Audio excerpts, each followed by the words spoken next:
کہ محمد سے وفا تو نے تو ہم تیرے ہیں، یہ جہاں چیز ہے کیا لوح و قلم تیرے ہیں۔ بے شک یہ جو قربانیاں 6 ستمبر کو دی گئیں، یہ آقا الاسلام کے ساتھ اپنی محبت کے اظہار کو اجاگر کرنے کے لیے اور ثابت کرنے کے لیے دی گئی۔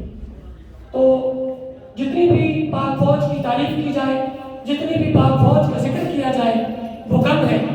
آج الحمدللہ پوری دنیا کے اندر یہ جو ہماری شان آن بان ہے، یہ ہماری پاک فوج کی وجہ سے ہے۔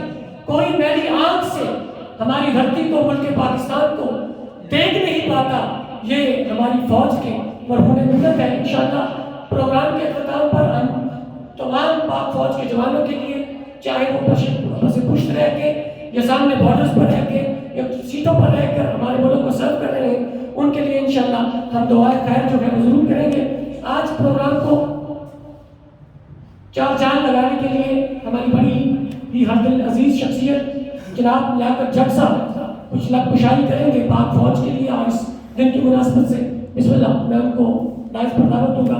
نعرہ تکبیر، نعرہ رسالت، نعرہ